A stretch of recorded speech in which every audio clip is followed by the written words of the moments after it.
இன்றைய வகுப்பில் நாங்கள் சுருக்கமாக பார்க்குற ஒரு போராட்டம் உஹது என்ற ஒரு போராட்டம், கஸ்வத் உஹத்.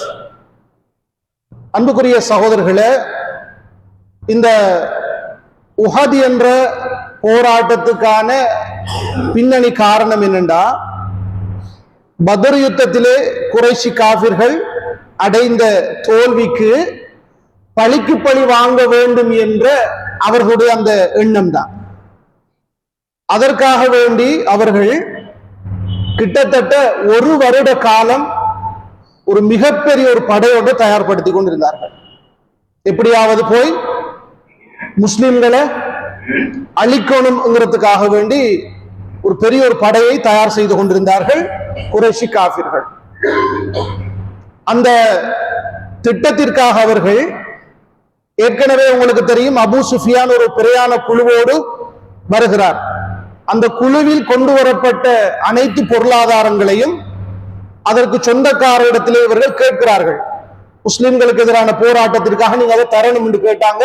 அவர்கள் அந்த பொருளாதாரத்தை முழுமையாக கொடுக்கிறார்கள். அவர்களுக்கு பொருளாதார உதவிகள் கிடைத்தது. அடுத்தது, இந்த மதீனாவை சூழ உள்ள பகுதியிலே வாழ்ந்த சின்ன சின்ன கோத்திரங்களோடு பேச்சுவார்த்தை நடத்தி அவர்களிலிருந்தும் சில வீரர்களை எடுத்துக் கொள்கிறார்கள். இப்படி இவர்கள், வரலாற்று ஆசிரியர்கள் சொல்லுகிறார்கள், ஒரு வருட காலம் ஒரு பெரிய ஒரு படையை தயார்படுத்தினார்கள்.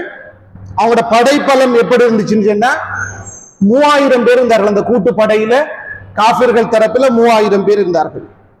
3000 ஒட்டகங்கள், 700 கவசங்கள், 200 குதிரைகள்.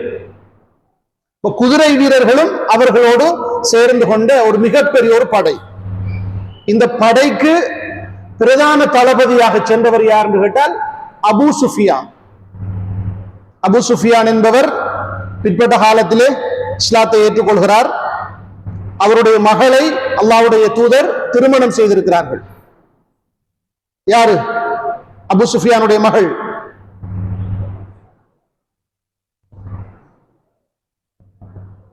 மறந்துட்டுல, உம்முல் ஹபீபா கேள்விப்பட்டீங்களா? உம்மு ஹபீபா ரலியல்லாஹு அன்ஹா அவர் இஸ்லாத்துக்கு வாரார். ஆனா இந்த நேரத்துல அவர் இஸ்லாத்துக்குள்ள வரல. காஃபிர்கள், குறைஷி காஃபிர்களுடைய அந்த மிகப்பெரிய படையின் தளபதி அவர்தான். அவர்தான் முன்னின்று இந்த பெரிய படையை தயார்படுத்துறார். அவங்க ஒரு பெரிய ஒரு படையை தயார்படுத்தி கொண்டு இப்ப மதீனாவை நோக்கி வராங்க.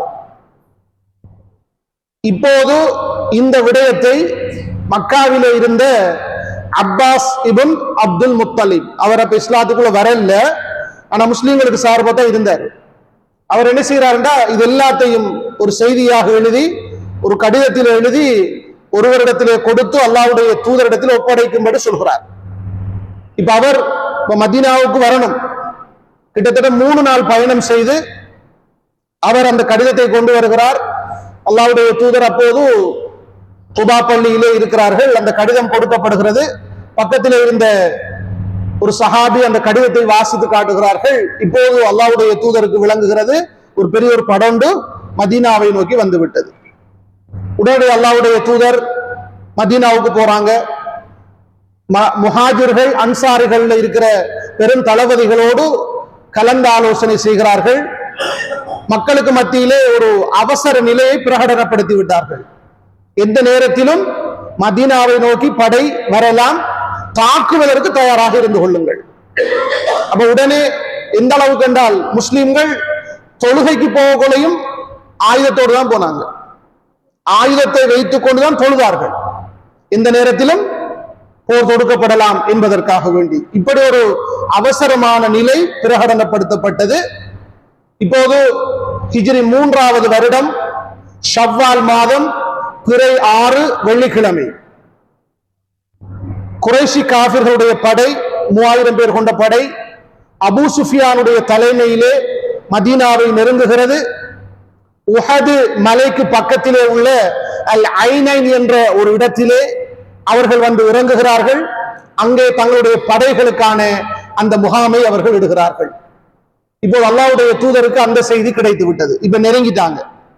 உடனே அல்லாஹ்வுடைய தூதர் சஹாபாக்களுக்கு மத்தியிலே இது சம்பந்தமாக கலந்து ஆலோசனை செய்கிறார்கள். மஷூரா செய்கிறார்கள். அன்று வெள்ளிக்கிழமை ஜும்மா தொழுகை தொழுவிக்கிறார்கள். அவர்கள் மதீனாவிலே இருந்து சஹாபாக்களோடு ஆலோசனை செய்கிறார்கள். இப்ப உடனே அல்லாஹ்வுடைய தூதர் தன்னுடைய விருப்பத்தை தெரிவிக்கிறார்கள். எப்படி இந்த ஆரம்பத்துல நாங்கள் மதீனாவை விட்டு வெளியேறாமல் மதீனாவுக்குள் இருந்து கொண்டே அவர்களை எதிர்ப்போம்.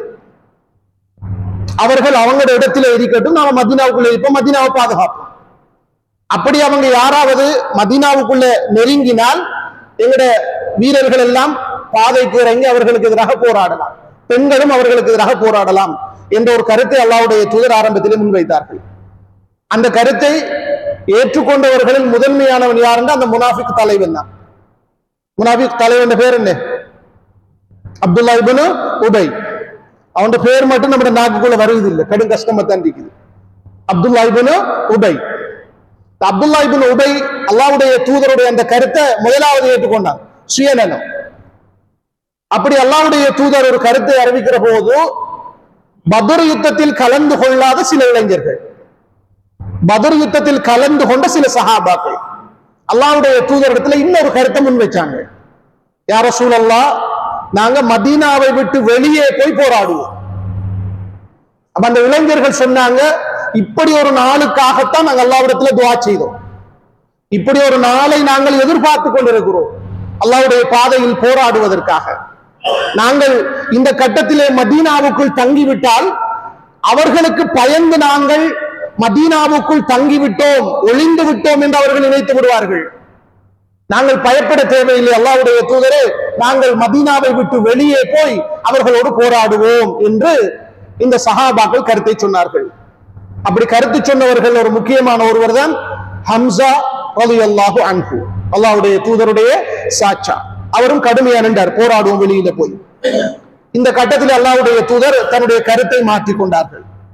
இப்போது மதீனாவுக்கு வெளியிலே போய் போராடுவது என்று முடிவு செய்யப்படுகிறது. ஆனாலும் அந்த முடிவை அப்துல்லா இப்னு உபை என்பவன் ஏற்றுக்கொள்ளவில்லை. அவன் ஒரு சுயநலத்தோடு தான் அப்போதும் இருக்கிறான். ஆனாலும் அல்லாஹ்வுடைய தூதருடைய படையோடு சேர்ந்து செல்கிறான். அந்த எதிரிகளுடைய படை முகாம் நெருங்குகின்ற போது அவனோடு 300 பேரை அழைத்துக் கொண்டு அவன் வெளியே போய்விடுகிறான். அப்ப அல்லாஹ்வுடைய தூதருடைய படைப்பலம் எப்படி இருந்துச்சுன்னு சொன்னா 1000 பேர் மொத்தமாக கலந்து கொண்டவர், இந்த முனாஃபிக்கெல்லாம் சேர்த்து 1000 பேர். அதுல குதிரை வீரர்கள் யாரும் இருக்கல்ல. அதுல கலந்து கொண்டவர்கள்ல ஒரு 100 பேருக்கிட்ட கவசங்கள் இருந்தன. இப்படியான ஒரு சிறிய ஒரு படைப்பலத்தோடு அல்லாஹ்வுடைய தூதர் வெளியேறுகிறார்கள். அந்த வெள்ளிக்கிழமை அல்லாஹ்வுடைய தூதர் அவர்களுக்கு என்று கவசம் அணிந்து கொள்கிறார்கள். அப்ப சில சஹாபாக்கள் திரும்ப அல்லாஹ்வுடைய தூதர்கிட்ட வந்து சொன்னாங்க, யா ரசூலல்லாஹ், உங்களோட விருப்பத்துக்கு மாற்றமாக நாங்கள் கருத்து சொல்லிவிட்டோமோ என்று எங்களோட மனசுக்கு ஒரு சங்கடமா இருக்குது, நீங்க விரும்பினா போலேயே மதீனாவுக்குள் இருந்து கொண்டு போராடுவோம் என்று சொன்னார்கள். அப்போது அல்லாஹ்வுடைய தூதர் சொன்னார்கள், அப்படி இல்லை. ஒரு இறை தூதர் கவசம் அணிந்ததற்கு பிறகு அல்லாஹ்வுடைய தீர்ப்பு வரும் வரைக்கும் அவர் கலற்ற முடியாது, இது போராடத்தான் வேணும் என்று அல்லாஹ்வுடைய தூதர் அந்த கட்டத்திலே சொல்கிறார்கள். இப்போது அல்லாஹ்வுடைய தூதர் 1000 பேர் கொண்ட படையை அழைத்துக் கொண்டு அவர்கள் இப்போது அந்த படையை நோக்கி போகிறார்கள். இடையிலே இரவாகிறது, வெள்ளிக்கிழமை இரவாகிறது. ஒரு இடத்திலே தங்குகிறார்கள். அங்கே அவர்கள் அல்லாஹ்வுடைய தூதர் தொழுகிறார்கள். அடுத்தது சுபஹ் தொழுகைக்கு முன்னால அந்த இடத்தை விட்டு வெளியேறி இன்னொரு இடத்துக்கு வந்து சுபஹ் தொழுகையை நிறைவேற்றுகிறார்கள். கடைசியில் அல்லாஹ்வுடைய தூதர் அங்கே உஹது கணவாயடியில் வந்து தன்னுடைய படையை அங்கே இடத்திலே தங்க வைக்கிறார்கள். அதற்கான முகாமை அமைக்கிறார்கள். எப்படி அந்த முகாமை அமைக்கிறார்கள் என்றால், அன்புக்குரிய சகோதரர்களே, மதீனாவை பார்த்து அவங்களுடைய முகாம்கள் அமைக்கப்பட்டன. பின்னால உஹது மலை, அல்லாஹ்வுடைய தூதருடைய அந்த செட்டப் அப்படித்தான் இருந்துச்சு. இப்ப அல்லாஹ்வுடைய தூதருடைய அந்த கூடாரம், பின்னால மலை, மதீனாவுக்கும் இவங்களோட படைக்கும் இடையில தான் குறைஷி காஃபிருடைய படை. அல்லாஹ்வுடைய தூதர் அந்த படையை நல்ல முறையில திட்டமிட்டார்கள். திட்டமிட்டு அதுல 50 பேர் கொண்ட அம்பருகின்ற வீரர்களை தெரிவு செய்தார்கள். இதான் இந்த யுத்தத்தில் முக்கியமான விடை. 50 பேர்கள். அதற்கு அப்துல்லா இப்னு ஜுபைர் ரலியல்லாஹு அன்ஹு என்ற ஒரு நபித்தோழரை தலைவராக நியமிக்கிறார்கள். நியமித்துவிட்டு அந்த பள்ளத்தாக்குடைய வடக்கு பக்கத்துல மலையின் மீது அந்த 50 பேரை நிப்பாட்டுவாங்க. அது கிட்டத்தட்ட இவங்களோட படை இருக்கிறதுக்கு ஒரு 150 மீட்டர் தொலைவில் இருக்குது. பின்னால நிறுத்திவிட்டு அல்லாஹ்வுடைய தூதர் சொல்றாங்க, உங்களோட டியூட்டி என்னென்ன, அவங்களோட வேலை, குதிரை வீரர்கள் எங்களை வந்தடையாமல் நீங்கள் அம்பறிந்து தடுத்துக் கொண்டே இருக்கணும். பின்வழியாக முஸ்லிம்களை தாக்குவதற்கு எதிரிகளின் படை வராமல் தடுக்க வேண்டும். இது உங்களோட முக்கியமான டியூட்டி. எக்காரணத்தை கொண்டு அல்லாஹ்வுடைய தூதர் சொன்னாங்க, என்னுடைய கட்டளை வரும் வரைக்கும் நீங்கள் அந்த இடத்தை விட்டு இறங்கி வரக்கூடாது. இந்த அளவுக்கு என்றால் புகாரி போன்ற ஹதீஸ் கிரந்தங்களிலே வருகிறது, அல்லாஹ்வுடைய தூதர் அந்த படை வீரர்களுக்கு எப்படி கட்டளை விட்டார்கள் என்றால், நாங்கள் இந்த யுத்தத்திலே கலந்து கொண்டு எதிரிகளால் கொல்லப்பட்டு எங்களுடைய அந்த ஜனாசாக்களை, எங்களோட உடல்களை பறவைகள் தின்பதை கண்டாலும் அல்லாஹ்வுடைய தூதர் சொல்றாங்க, நான் சொல்லும் வரைக்கும் நீங்கள் அந்த இடத்தை விட்டு இறங்கி வரக்கூடாதுன்னு சொன்னார்கள். அதே போல சொன்னாங்க, நாங்கள் இந்த யுத்தத்திலே எதிரிகளை தோற்கடித்து அவர்களை கொலை செய்து அவர்களின் ஜனாசாக்களின் மீது நாங்கள் நடப்பதை கண்டாலும் என்னுடைய கட்டளை வரும் வரைக்கும் நீங்கள் இறங்கி வரக்கூடாது. இப்படி அந்த அம்பருகின்ற 50 வீரர்களுக்கும் அல்லாஹ்வுடைய தூதர் ஒரு கடுமையான கட்டளையிட்டு தான் அந்த இடத்திலே வைக்கிறார்கள். அது முக்கியமான இடம். ஏண்டா பின்னால எதிரிகள் வந்து முஸ்லிம்களை தாக்கக்கூடாது. இந்த முஸ்லிம்களுடைய படை முகாமுக்கு பின்னால உஹது மலை, அவங்க மதீனாவை நோக்கித்தான் அந்த முகாமை அமைத்திருந்தார்கள். அப்ப அந்த கடுமையான ஒரு கட்டளையோடு அல்லாஹ்வுடைய தூதர் அந்த படையை நிறுத்துகிறார்கள். அதே போன்று தன்னுடைய படையை ஒழுங்குபடுத்தி வலது பக்கம் இடது பக்கம் ஒவ்வொரு தளபதியை நியமிக்கிறார்கள். அதில் இடது பக்கம் நியமித்த தளபதி ஜுபைர் இப்னு அவ்வாம் ரலியல்லாஹு அன்ஹு இடத்திலே தான் பொறுப்பு கொடுக்கிறார்கள். காலித் இப்னு வலீத் அவர் அப்ப காஃபிர்கள் தரப்பில் இருக்கிறார், குறைஷி காஃபிர்கள் தரப்பில். அவர் குதிரை படைக்கு தலைமை தாங்கி வந்து கொண்டிருக்கிறார். அந்த படையை முறியடிக்கிற பொறுப்பு அல்லாஹ்வுடைய தூதர் ஜுபைர் இப்னு அவ்வாம் ரலியல்லாஹு அன்ஹு அவர்களுக்கு தான் கொடுத்தார்கள். இப்படி தன்னுடைய படையை தயார்படுத்தி விட்டார்கள். குறைஷி காஃபிர்கள், நான் ஏற்கனவே சொன்னது போல மொத்தம் எத்தனை பேர் வந்தாங்க? குறைஷி காஃபிர்கள்ல 3000 பேர், முஸ்லீம்கள்ல 1000 இல்ல, இடையில 700-300 பேர் போய்த்தாங்க. அந்த குறைஷி காஃபிர்களுடைய அந்த முகாம் நெருங்குகிற போது அப்துல்லா இப்னு உபை சொன்னான், நாங்கள் ஏன் இந்த போராட்டத்தில் போராடி எங்களோட உயிரை கொடுக்கணும்? அல்லாஹ்வுடைய தூதர் ஏற்கனவே ஒரு முடிவு எடுத்துட்டு திருப்பி அந்த முடிவை மாத்தி போட்டாரு, அதனால நான் உங்களோட போராடி சாக நாங்க விரும்பலன்னு சொல்லி அவனோட 300 பேரை அழைத்து கொண்டு போயிட்டான். கடும் முனாஃபிக் தான. அப்ப முஸ்லீம்கள் தரப்புல 700 பேர் தான். குறைஷி காஃபிர்கள் தரப்புல 3000 பேர், 3000 ஒட்டகங்கள், 200 குதிரை வீரர்கள் என்றா பெரும் ஒரு படை. அவரும் அந்த குறைஷி காஃபிர்களும் அவங்களோட படையை நல்ல முறையில் திட்டமிட்டாங்க. பிரதான தளபதி யார் என்று சொன்னேன்? அபு சுஃபியான், குறைஷி காஃபிர்கள். வலது பக்கம் அந்த படைக்கு பொறுப்பாக காலித் இப்னு வலீத், இடது பக்கம் இக்ரிமா இப்னு அபி ஜஹில், அபு ஜஹல்ல மகன். இவரும் பிறகு இஸ்லாத்தை ஏற்றுக்கொள்வார். இக்ரிமா என்பவர் பெரிய படையை தயார்படுத்தி அவர்களும் இருக்கிறார்கள். அந்த இடத்திலே அவர்கள் குறைஷி காஃபிர்கள் பனு அப்துத்தார் என்று சொல்லக்கூடிய அப்துத்தாருடைய கிளையாரிடத்திலே அந்த கொடியை ஒப்படைக்கிறார்கள். இப்ப முஸ்லிம்களுக்கும் குறைஷி காஃபிர்களுக்கும் இடையிலே போராட்டம் ஆரம்பமாகிறது. அப்ப கொடியை முதலாவது பொறுப்பேற்றுக் கொண்டவன் தல்ஹா இப்னு அபு தல்ஹா என்று சொல்லக்கூடிய ஒருத்தன், அந்த அப்துத்தார் கிளையாரை சார்ந்த ஒருவன். அவன் வேகமாக வந்து கொடியை எடுத்துக்கொண்டு வந்து என்னோடு போராடுவதற்கு முஸ்லிம்கள் தரப்பில் யாராவது இருக்கான்னு சொல்லி வீர வார்த்தை கதைச்சான். ஒரு கடும் வீரன் அவர்களுக்கு மத்தியில். அந்த டைம்ல தான் ஜுபைர் இப்னு அவ்வாம் ரலியல்லாஹு அவர்கள் அவனுக்கு எதிராக போராடி அவனோடு சண்டையிட்டு அவனை கொலை செய்கிறார்கள். அதற்கு பிறகு கொடி தாங்கி வந்தவரும் கொலை செய்யப்படுகிறார். இப்படி அந்த கொடியை சுமந்து கொண்டு வந்தவர்கள் எல்லாம் கொலை செய்யப்பட்டார்கள். இப்போது குறைஷி காஃபிருடைய படையிலே ஒரு தளம்பல் நிலை ஏற்படுகிறது. இந்த கட்டத்திலே முஸ்லிம்களுக்கு மத்தியில் ஒரு சோகமான நிகழ்வு ஏற்பட்டு விட்டது. அது என்னென்று கேட்டால், ஹம்சா ரலியல்லாஹு அவர்கள் கொலை செய்யப்பட்டார்கள், ஷஹீதாக்கப்பட்டார்கள். உண்மையிலேயே அந்த ஹம்சா ரலியல்லாஹு அவர்களை கொலை செய்தவன் ஒரு அடிமை. அவருடைய பெயர் வஹ்ஷி இப்னு ஹர்ப் என்று சொல்லக்கூடிய, வஹ்ஷி என்று சொல்வார்கள். வஹ்ஷி அவரும் பிற்பட்ட காலத்தில் இஸ்லாத்தை ஏற்றுக்கொண்டதாக நாங்கள் வரலாற்றை படிக்கின்றோம். இவர் உண்மையிலேயே அவரை கொல்லணும் என்ற வெறியோட கொல்லல. இந்த வஹ்ஷியுடைய எஜமான் அவர் குறைஷி தரப்பிலே போராடுகிறார், காஃபிர்.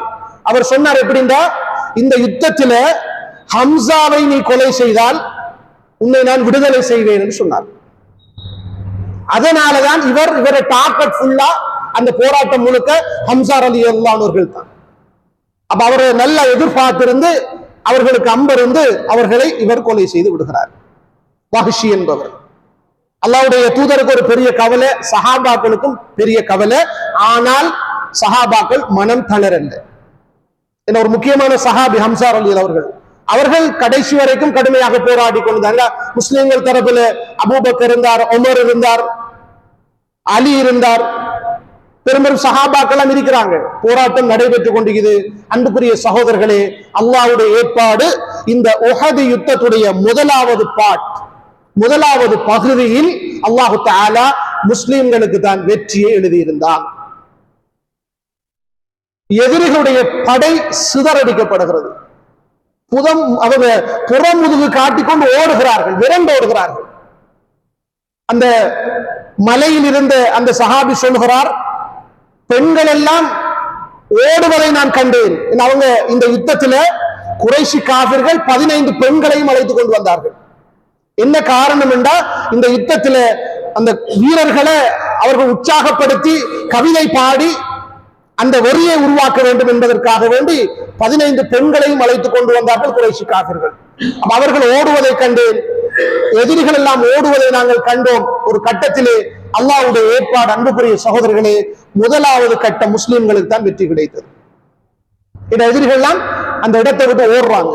கனிமத் கொண்டு வந்த எல்லா பொருட்களையும் விட்டு ஓடுகிறார்கள், வேறு வழி இல்லை. அந்த கட்டத்தில் எல்லாம் முஸ்லிம்களுக்கு முதலாவது வெற்றியை எழுதியிருந்தாலும் இரண்டாவது கட்டம் நாம் அடுத்த வகுப்பில் இன்ஷா அல்லாஹ் பார்ப்போம். அந்த இரண்டாவது கட்டத்திலே அல்லாஹு தஆலா முஸ்லிம்களுக்கு சில படிப்பினைகளை கொடுப்பதற்காக வேண்டி முஸ்லிம்களுக்கு தோல்வியை கொடுத்தான்.